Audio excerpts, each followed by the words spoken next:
Hello, I'm Kris from the FPL Dude and welcome back to another Euro 2020 fantasy video for the 2021 season. In today's video I will guide you through that Limitless and that Wildcard Chip for Matchday 3. First of all, I'm going to build that Limitless chip with unlimited budget, then I'm going to downgrade some players and make some changes to fit in that Wildcard team as well.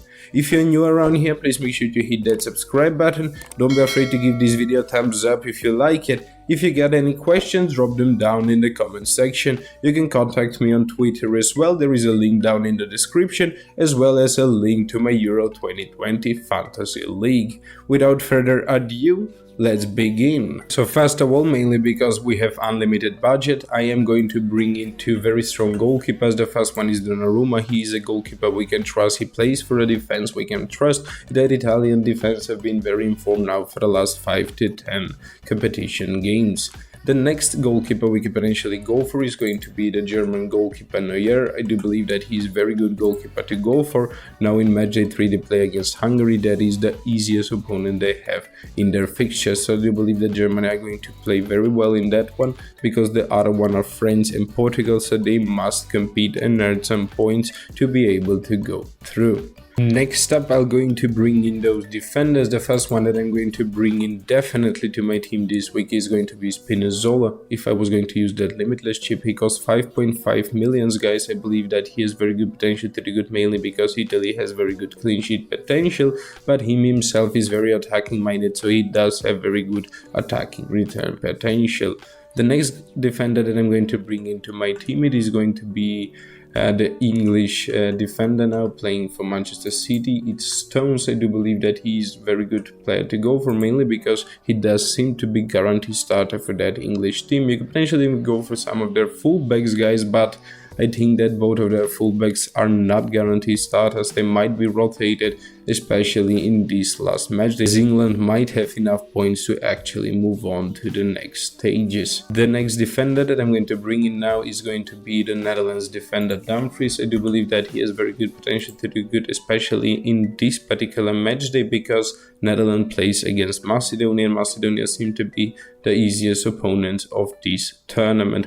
The next player that I'm going to bring in is going to be the Belgian player Munir. I do believe that he does have very good potential to do good. He's a fullback, especially in this particular match day to play against Finland. So I do believe that he does have very good clean sheet potential, but as well as attacking return potential.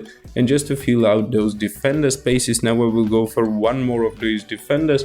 The last one is going to be Jordi Alba. He costs 6 millions, guys, but I don't care about that price, because if you're using that Limitless chip, you get unlimited budget. Alba is a very good player to go for, mainly because he's very attacking minded himself, and they do have very good upcoming fixtures. It's Slovakia now in Matchday 3. As for my midfielders now, this is where I do believe that things get very interesting. The first one that I'm going to bring in is going to be a very informed Italian player, Lorenzo Insigne. He has been performing very good throughout the whole season, and he has been performing even very good for his country. This is the main reason I believe that he's going to continue to do good, especially in Matchday 3 where they play against Wales.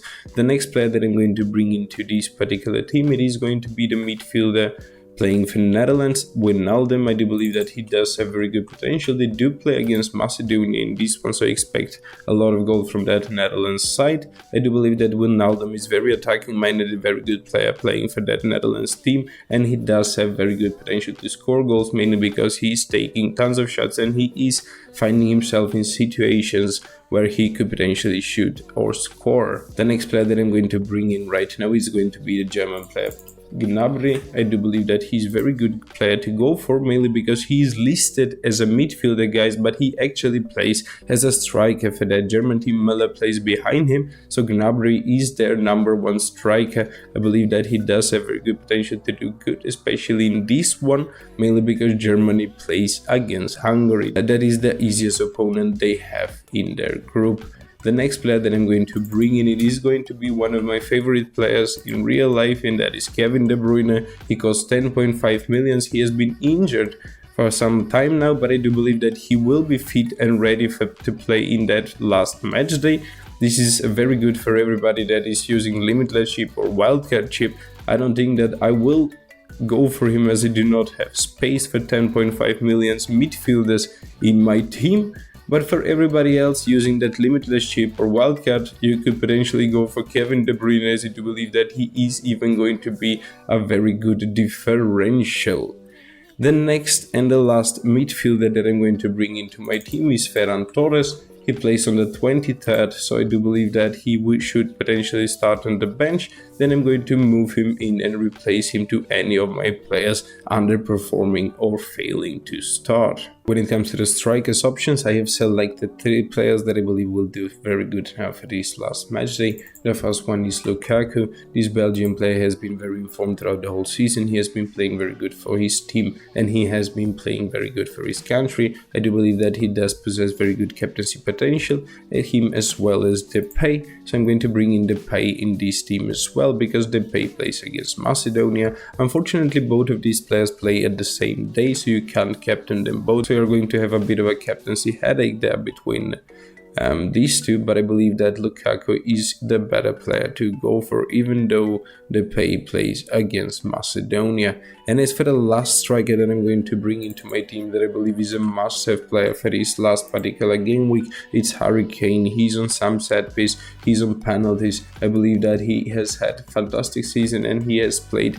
very good for his country as well. This is the main reason I believe that he's a must-have player for this particular match day. I do believe that Kane has potential to do good and he does have captaincy potential as well, because they play against Czech Republics. When I now go and click on the date to see when my team is potentially going to play, when Arma player is going to play day 1, day 2, or day 3, or day 4, I can see that I have a very good captaincy potential rotation.